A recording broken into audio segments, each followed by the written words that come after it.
Pagi hari ini pendengar Anda juga bisa interaktif bersama kami, sampaikan pertanyaan Anda atau pendapat Anda di line telepon 0331336652. Pagi hari ini kita mengulas bagaimana keberlangsungan dari pembelajaran tatap muka di kawasan Jember dan sekitarnya. Pagi hari ini juga kita telah tersambung bersama dengan Pak Muhammad Iksan. Selamat pagi Pak Iksan. Assalamualaikum. Pagi Mas, pagi. Oke, terima kasih Pak Iksan sudah bersama kami. Saya coba dari Pak Iksan ini, kemudian dari sudut pandang Anda Pak, melihat pembelajaran tatap muka begitu semangat digelar, baik orang tua maupun siswa animonya luar biasa. Tapi kalau dari sudut pandang Anda, seperti apa Pak Iksan melihat PTM diselenggarakan padahal sekarang masih PPKM Pak, diperpanjang lagi? Pertama saya kira kalau program vaksinasi itu sudah dilakukan kepada insan pendidikan, baik itu guru, tenaga kependidikan, siswa, maupun juga kepada sivitas sekolah yang ada di masing-masing sekolah. Pembelajaran tatap muka itu saya kira sebuah langkah kemajuan yang harus dilakukan oleh kita, karena sudah terlalu lama anak-anak itu sekolah melalui sistem daring itu. Dan itu tentu memiliki dampak bagi mereka, terutama bagi peningkatan kapasitas intelektual, moral, dan sekaligus juga interaksi sosial mereka dalam kehidupan kebersamaan. Karena sekolah bukan hanya sekedar belajar, transfer of knowledge semata-mata, tetapi juga sekaligus juga transfer of value, jadi transfer nilai. Bahkan bukan hanya sekedar itu, ada aspek-aspek lain yang lebih mengedepankan hubungan emosionalitas antara guru dengan murid. Karena proses pembelajaran itu tidak hanya bisa dimaknai sebagai pengalihan ilmu pengetahuan dan nilai, tetapi lebih pada itu juga adalah pembetulkan karakter dan sekaligus juga kepribadian anak. Dan itu bisa dibentuk dengan cara hubungan emosional yang dekat antara guru dengan siswa. Saya menyambut gembira kalau itu bisa dilakukan di Jember. Dan hari ini sedang dilakukan upaya intensif untuk mempercepat vaksinasi terhadap siswa-siswa dan sekaligus juga guru dan segala macamnya. Dan ini saya kira sebuah langkah yang maju dalam rangka untuk meningkatkan kualitas pendidikan kita ke depan. Jangan sampai timbul generasi corona yang itu juga menjadi virus yang membahayakan bagi dunia pendidikan kita. Karena itu akan berkaitan dengan stunting intelektual. Ketika proses daring terus-menerus dilakukan, stunting intelektual itu tidak bisa dihindari. Gizi intelektual kita menjadi sangat kering karena proses pembelajaran melalui daring itu kurang melibatkan emosionalitas antara guru dengan siswa. Padahal emosionalitas itu bagian dimensi afeksi yang itu harus dilakukan dalam rangka untuk pembentukan karakter dan kepribadian bangsa kita. Oke. Kalau begitu Pak Iksan, saya jadi pengen tahu juga begitu, di balik animo orang tua yang juga menyambut dengan gembira, adakah Pak Iksan melihat kira-kira orang tua yang masih enggan untuk memberikan izin anaknya tatap muka? Anak saya itu sudah pingin tatap muka itu sejak kemarin. Jadi awal-awal tahun 2021 sempat pemerintah mewacanakan soal tatap muka ini. Anak saya itu gembiranya luar biasa karena dia bisa bertemu dengan temannya, bisa berinteraksi gitu kan. Karena esensi pendidikan itu juga kan life together. Jadi dia diupayakan untuk bisa hidup bersama-sama. Nah, hidup bersama itu melalui interaksi sosial yang hangat antara dia dengan sesama temannya. Dan proses pendidikan sebaya itu kan penting. Itu yang dalam istilah Madura bahwa padi atau beras itu bisa putih, itu bukan karena ditumbuk, karena sebab ditumbuk gitu, karena didikan dari guru semata-mata, tetapi karena gesekan antara beras yang satu dengan beras yang lain. Itu kan filosofi yang mengandung bahwa proses pembelajaran itu bukan satu arah atau dua arah antara guru dengan murid, tetapi murid dengan murid juga menjadi bagian dari proses pembelajaran. Yang kita kenal dengan life together itu. Learning life together gitu kan. Itu proses belajar untuk kehidupan bersama-sama. Nah ini kira-kira kalau dari orang tua sendiri sudah paham betul tidak Pak ya dengan konsep yang semacam itu, bahwasanya memang ketika anak ini sekolah tatap muka ternyata memang punya dampak luar biasa, termasuk juga pada soft skill-nya yang tadi disebutkan oleh Pak Iksan gitu. Karena kadang orang tua kan kalau sudah anaknya sekolah itu seserahan gitu loh Pak. Tidak bisa mengambil lebih banyak lagi tanggung jawabnya. Karena kan harusnya orang tua itu nggak lepas tangan gitu ya Pak ya, meskipun katanya guru kan orang tua di sekolah gitu. Beban orang tua sekarang ini itu kan bertambah setelah sekolah dilakukan dengan daring, Mas. Iya, iya. Beban dia bukan hanya sekedar mencukupi kebutuhan fisik, kebutuhan sandang pangan, papan dari anak, tetapi juga sekaligus menjadi guru di masing-masing rumah itu. Dan itu bebannya luar biasa bagi mereka. Apalagi misalnya kemampuan orang tua itu tidak sama satu sama lain.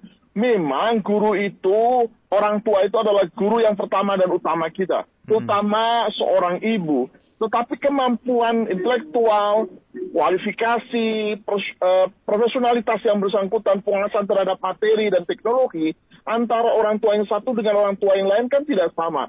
Apalagi berkaitan dengan background pendidikan yang bersangkutan. Ya, betul. Nah, ketika misalnya beban tugas yang begitu banyak itu kemudian bergantung kepada orang tua, sementara orang tua tidak punya kecukupan pengetahuan dan keterampilan soal-soal ini, itu menjadi beban dari anak kita, maka anak kita menjadi malas dan tidak bisa mengerjakan soal itu dengan baik kan Mas. Betul, yang sekolah orang tuanya ini. Stunting intelektual itu tadi yang terjadi akhirnya. Pak Iksan, kalau dari sudut pandang Anda juga, seperti apa ini Pak untuk bisa dipersiapkan sembari sekolah, guru juga dipersiapkan, sementara untuk siswa sendiri dan juga orang tua. Karena kan nanti kebiasaan yang belajar bersama anak dan orang tua, bondingnya, alhamdulillah kalau berhasil pasti akan erat begitu ya Pak ya. Nanti kan ada penyesuaian ulang ini Pak kalau misalnya luring. Apa yang harus dipersiapkan orang tua maupun siswa Pak?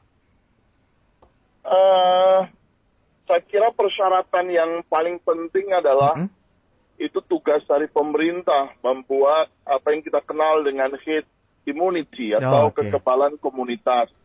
Dan kekebalan komunitas itu bisa terbangun di setiap komunitas masyarakat ketika proses vaksinasinya itu bisa mencapai 80% lebih dari total peserta yang hadir di dalam pertemuan itu. Begitu pula saya kira dalam proses belajar mengajar ini.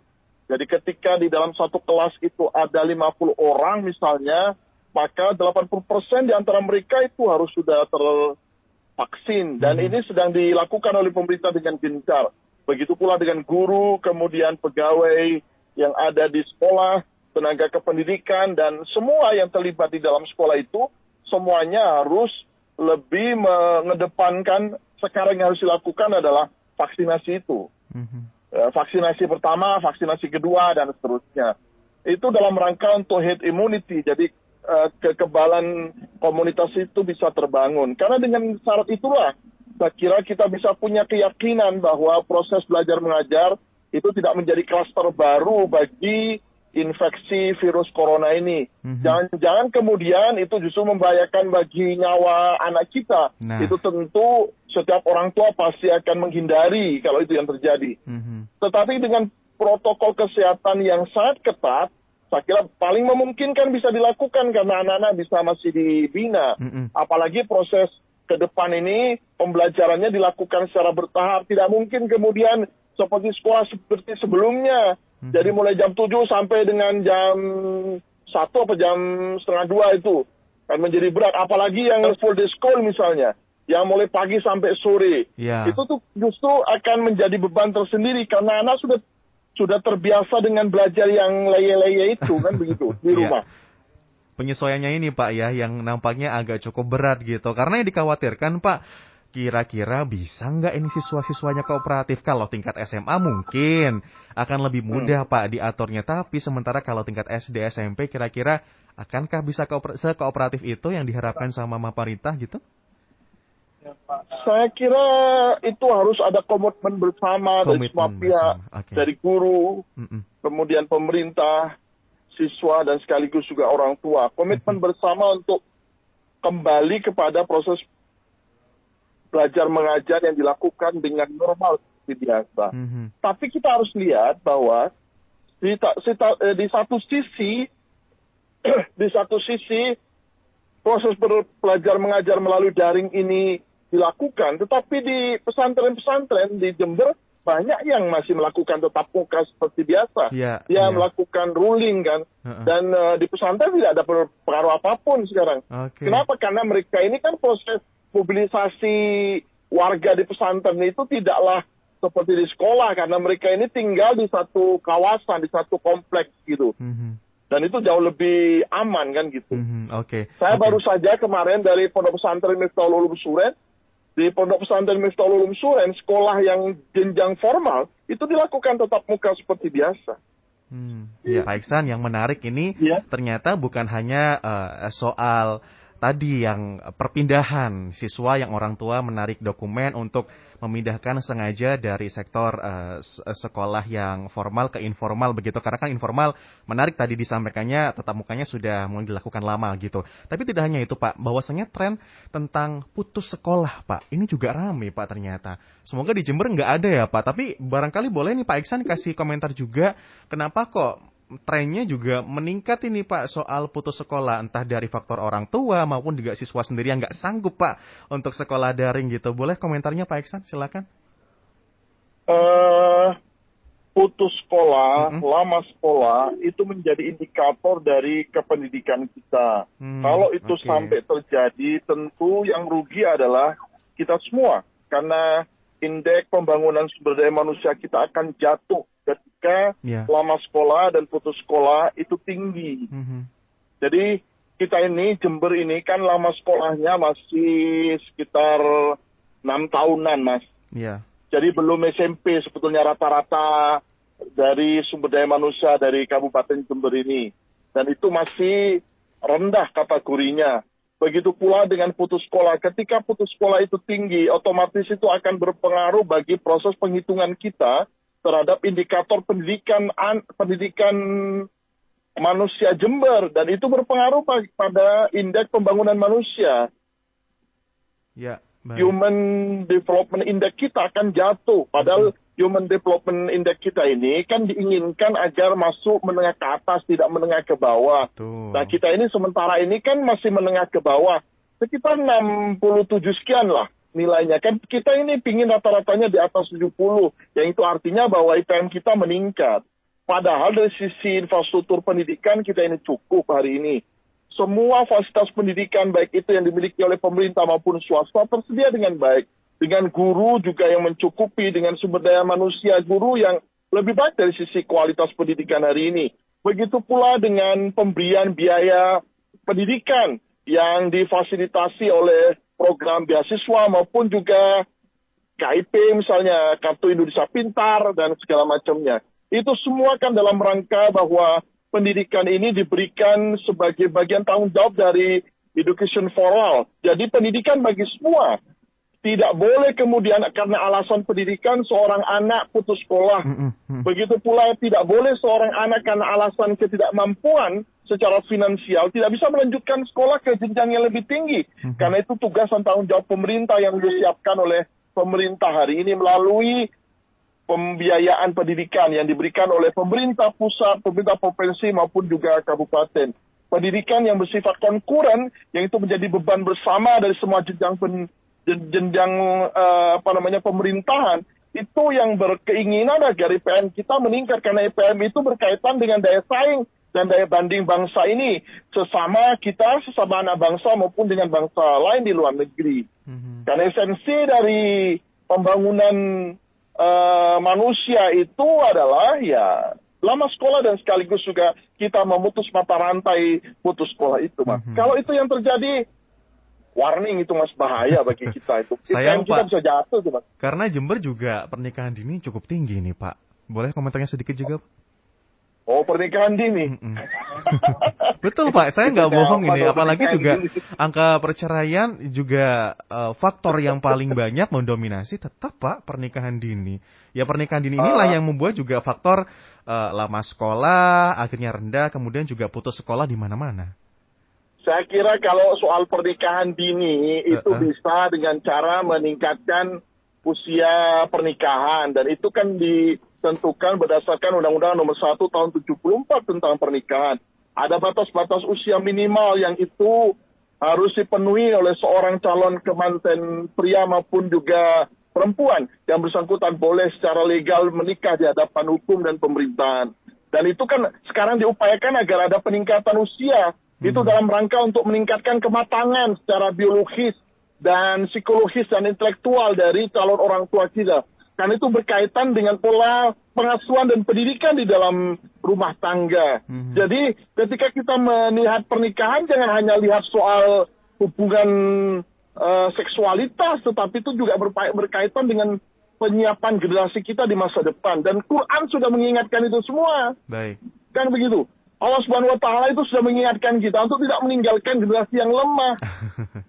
وَلْيَخْشَى الَّذِينَ لَوْ تَرَكُوا مِنْ خَلْفِهِمْ ذُرِّيَّةً ضِعَافًا خَافُوا عَلَيْهِمْ. Takutlah kalian untuk meninggalkan generasi yang lemah. Generasi yang lemah itu apa? Lemah fisiknya, lemah intelektualnya, lemah segala macamnya, ekonominya dan segalanya.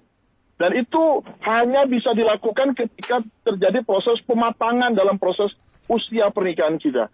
Tetapi kita harus menyambut gembira bahwa institusi pernikahan masih cukup kuat di Indonesia, dan di negara-negara lain justru ini sudah tidak ada proses seperti ini, dan itu mengancam bagi dimensi demografis dari sebuah negara. Contoh ya, kalau Indonesia ini kan bonus demografi, jadi pertumbuhan demografi kita ini mengalami pertumbuhan yang tinggi, Betul. rata-rata 0,5% dalam setiap tahunnya.